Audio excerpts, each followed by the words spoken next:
আপনার জীবনে অর্ধাঙ্গিনীর ভূমিকা কি হতে পারে? আপনি বলবেন সেরকমই যেমন আমার জীবনে রুক্মিণীর ভূমিকা। এটা সত্যি, কিন্তু এটাও সত্যি কথা যে আমার আর রুক্মিণীর এই সম্পর্ক তাকে আরো গভীর করার জন্য অত্যন্ত প্রয়োজনীয় হলো আমরা প্রথমে বন্ধু হই।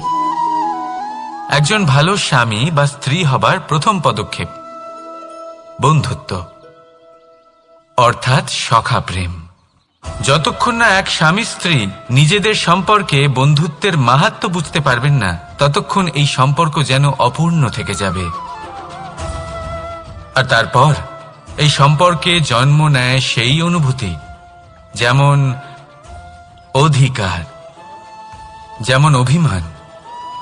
এই দুই ভাবনা যা এই সম্পর্ক ভাঙার প্রথম পদক্ষেপ হয়ে থাকে। সেই জন্য নিজের দাম্পত্য জীবনে অধিকার ফলানোর আগে নিজেকে জিজ্ঞাসা করুন, আপনি কি আপনার জীবনসঙ্গীর সব থেকে ভালো সখা হতে পেরেছেন? সম্পর্ক আরো উন্নত হবে। রাধা রাধা। বিবাহ। একজন নারীর জীবনে বিবাহের গুরুত্ব কতটা? আসুন আমরা কথা বলি রুক্মিণীকে নিয়ে। একজন নারী যিনি পবিত্র মানসিকতা নিয়ে কাউকে ভালোবেসেছেন, তাকে বিয়ে করতে চেয়েছেন। এবার বিয়ে মানে কাউকে পাওয়া, মানে কারোর হাত ধরে আগামী সমস্ত জীবন তার সাথে কাটিয়ে দেওয়া। এবার আমার হাত ধরে রুক্মিণী বিয়ের সুখ তো নিশ্চয়ই পেয়েছে, কিন্তু ওর এই প্রেমের যাত্রা এর অন্ত হলো না, বরং তা শুরু হলো। এবার রুক্মিণীর জীবনে সেই অধ্যায় শুরু হয়ে গেছে যেখানে ওকে সেই মানুষকে বুঝতে হবে যার হাত ধরে সমস্ত জীবন অতিবাহিত করার সিদ্ধান্ত নিয়েছে সে। এবার এরকম একটা সময় প্রত্যেকের জীবনে এসে থাকে। প্রত্যেকের মানে আপনারও। আপনার জীবনেও এমন এক সময় আসবে, তার জন্য তৈরি থাকুন। নিজের মনে যা যা বিকার আছে তা কোথাও ত্যাগ করে আসুন, আর পরিশুদ্ধ ভালোবাসা দিয়ে, পবিত্র মন দিয়ে নিজের জীবন সাথীকে বোঝার চেষ্টা করুন, কোনো আশা না রেখে। যদি এরকম করতে পারেন তবেই কঠিন পরীক্ষায় উত্তীর্ণ হবেন, নয়তো নয়। রাধা রাধা। অনেকে আমাকে অনেকবার জিজ্ঞেস করেছেন যে কানাই, রুক্মিণী হলো তোমার অর্ধাঙ্গিনী, তাহলে কেন ওর এই যাত্রা এত কঠিন হলো? কেন তোমার এই অগাধ অখণ্ড ভালোবাসা পাওয়ার জন্য ওকে এত কঠিন পরীক্ষার সম্মুখীন হতে হলো? আসুন আমি আপনাকে একটা কথা বোঝাই। অগাধ অখণ্ড ভালোবাসার এই পথ তা তো কঠিনই হবে। এবার এরকমই এক যাত্রা করতে হয়েছে রুক্মিণীকে, পরিশুদ্ধ ভালোবাসা বুঝতে পারার যাত্রা। এমন ভালোবাসা যা কিনা ক্রোধ, ভয়, মোহ, অধিকার, অহংকার, হিংসা এই সমস্ত বিকারের ঊর্ধ্বে। এবার এই যাত্রায় ওকে সাহায্য করবে রাধা। আর শুধু তাই নয়, আমি আপনাকে বলি, সংসারের প্রত্যেক নারী এই যাত্রা করে থাকেন। এবার যে নারী এই যাত্রার শেষ পর্যন্ত পৌঁছতে পারেন, তিনি এক উচ্চ স্তরে পৌঁছে যেতে পারেন, যেখানে তাকে বলা হয় অর্ধাঙ্গিনী। রাধা রাধা। সমস্যা। এবারে বলুন, সমস্যা কার জীবনে নেই? প্রত্যেকের জীবনে সমস্যা থাকেই। হ্যাঁ ঠিক আছে, জীবন আছে যখন, তখন সময়ের সাথে সমস্যাও আসবে, কিন্তু প্রত্যেক সমস্যাই কি সময়ই নিয়ে আসে? না, আপনি সমস্ত সমস্যার দায় সময়কে দিতে পারেন না। বেশিরভাগ সমস্যা তো এমন হয়ে থাকে যাদের আমরা নিজেরাই ডেকে আনি। হে সমস্যা, এসো, আমি তোমার জন্য অপেক্ষা করছি। কিভাবে? এবার এটা নির্ভর করছে আপনার হ্যাঁ বা না এর ওপরে। বেশিরভাগ সমস্যাই এই জন্য আসে যেহেতু আমরা বারবার হ্যাঁ বলতে থাকি, আর বেশিরভাগ সমস্যা এই জন্যই আসে যেহেতু আমরা সঠিক সময় না বলতে পারি না। সেই জন্য না ভেবেচিন্তে কোনো কথা বা কোনো প্রস্তাবের সমর্থন করলে তা আপনাকে খুব বড় বিপদে ফেলে দিতে পারে। সেইখানেই কখনো না না বলতে পারা তা আপনাকে তার থেকেও বড় বিপদে ফেলে দিতে পারে। তাই মনে রাখবেন, এই অত্যন্ত জরুরি শিক্ষা। সব সময় খুব ভেবে চিন্তেই হ্যাঁ বলবেন আর দৃঢ়তার সাথে না বলবেন। আর বিশ্বাস করুন, আপনার জীবন অত্যন্ত সুখময় হয়ে যাবে। তাহলে আসুন আমার সাথে ভালোবেসে বলুন, রাধা রাধা। সাফল্য, সাফল্য এই পৃথিবীতে কে না পেতে চান? প্রত্যেক মানুষ চান যেন সাফল্য নিজে এসে তার কাছে ধরা দেয়। এবার সাফল্য তাদের কাছে এসে ধরা দেয় যারা নিজের পা ধরাতলে রেখে চলেন, যারা স্বপ্নের জগতে বিচরণ না করে বাস্তবের মাটিতে পা রেখে চলেন এবং তাও দৃঢ়তার সাথে। সাফল্য তারা পান না যারা বাড়িতে বসে বসে শুধু স্বপ্ন দেখেন। সাফল্য নিজে থেকে তাদের কাছেই আসে যারা নিরন্তর চেষ্টা করেন, যারা পরিশ্রম করেন আর নিজের এই জীবনকে অন্যের কাছে সফল করে দেখান। তাহলে সিদ্ধান্ত হলো আপনার। সফল সবাই হতে চান, স্বপ্ন সবাই সার্থক করতে চান। স্বপ্ন তখনই সার্থক হয় যখন পরিশ্রম করবেন, আর সাফল্য তখনই আপনার সাথে থাকবে যতক্ষণ আপনি বিনম্র থাকবেন।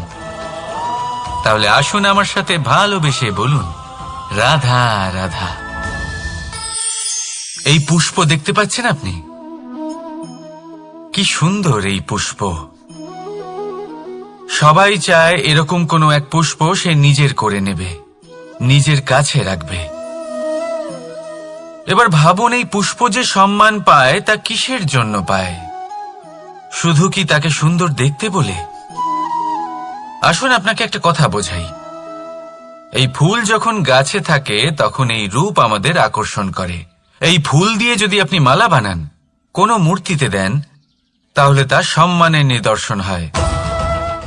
এবার এই ফুলই যদি আপনি বিছানাতে ছড়িয়ে দেন, তাহলে সেই দৃশ্য দেখে সেই সুবাসে আপনার মন পুলকিত হয়ে ওঠে। কিন্তু ভাবুন, এই পুষ্পই যদি আপনি চিতায় সাজান, তাহলে এই পুষ্পকে আর কেউ সম্মান করে না। একই রকম কথা, সেই একই পুষ্প এক পরিস্থিতিতে সম্মান পাচ্ছে, এক পরিস্থিতিতে নয়। কেন? কারণ এতেই লুকিয়ে রয়েছে একটা গুরুত্বপূর্ণ শিক্ষা।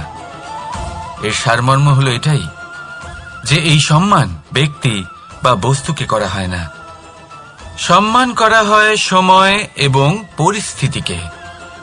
এবার এই যে সময়, তা কখনোই আমাদের বশে থাকে না। আমাদের বশে থাকে পরিস্থিতি।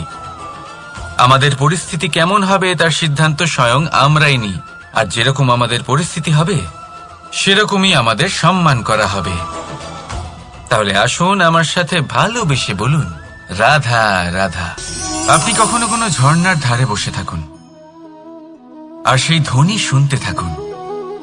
আহা হা হা, সেই ধ্বনি মনকে শান্ত করে দেয়, আমাদের মধ্যে এক আনন্দের সঞ্চার করে। একেই আমি বলি নৈসর্গিক সঙ্গীত। কখনো ভেবে দেখেছেন এই সঙ্গীত উৎপন্ন করার জন্য জলকে কত পরিশ্রম করতে হয়, কি না করতে হয়? ভেবে দেখুন, সেই জল কোথা কোথা থেকে পড়েছে, কত কত পাথরের সাথে ধাক্কা খেয়েছে, কত তীক্ষ্ণ পাথরের সাথে সম্মুখীন হয়েছে, তাকে কিভাবে পার করেছে, নিজের শরীরের সাথে লেগে থাকা সেই পাথরের সাথে কিভাবে সংঘর্ষ করেছে, কিভাবে সামনে এগিয়েছে। ভাবুন, এই সব কিছু হওয়ার পরেই সেই সঙ্গীত উৎপন্ন হয়েছে। এই ঝর্ণার এই মধুর সঙ্গীত কখনো আপনার কান পর্যন্ত পৌঁছতই না যদি সেই জলের বিরোধিতা করার জন্য সেই পাথর না থাকত। এর সারমর্ম কি হতে পারে? সারমর্ম হলো একটাই, এই সব বাধার সম্মুখীন হন, এদের থেকে দূরে পালাবেন না। কারণ এই বাধা হলো নৈসর্গিক। সবার জীবনে এই বাধা রয়েছে, তার সম্মুখীন হন, জীবনের সামনে এগোন। আর আপনিও নিজের ভেতর থেকে সৃষ্টি করুন এই নৈসর্গিক সঙ্গীত, আর এই সংসারে ছড়িয়ে দিন শান্তি আর প্রসন্নতা। রাধা রাধা। সংসারে নিয়তি অনেক কিছু নির্ধারণ করে, যেমন প্রত্যেকটি জিনিসের সীমারেখা। শরীরের মধ্যে থাকা জল, তার মাত্রাও এই নিয়তি নির্ধারিত করে রেখেছে। কি করে? দেখুন, যদি সঠিক সময়ে আপনি পরিশ্রম করে নিজের ঘাম না ঝরান, তাহলে কিছু সময় পরে আপনার চোখের জল অবশ্যই ঝরবে। কারণ সবকিছু যদি ভাগ্যের জোরে পেয়ে যাওয়া যায়, তাকে কর্মের দ্বারা সামলে রাখতে হয়। যদি পরিশ্রম করতে থাকেন, তাহলে যা পেয়েছেন তা সামলে রাখতে পারবেন, আর যা যা আপনি পেতে চান তা অবশ্যই পাবেন। কিন্তু যদি পরিশ্রমের থেকে দূরে থাকেন, তাহলে যা পেয়েছেন তা তো হারিয়ে ফেলবেনই, আর যা পেতে চান তার তো কোনো প্রশ্নই ওঠে না, আর বয়ে যাবে শুধুমাত্র অশ্রু। এবার সিদ্ধান্ত আপনার। কি ঝরাতে চাইবেন আপনি? ঘাম নাকি অশ্রু? রাধা রাধা। এই জীবনে মানুষ শুধু তিনটি জিনিসের পেছনে ছোটে: ছায়া অর্থাৎ সঙ্গী সম্মান, কায়া অর্থাৎ সুন্দর বলিষ্ঠ শরীর, আর তৃতীয় হল মায়া অর্থাৎ ঐশ্বর্য।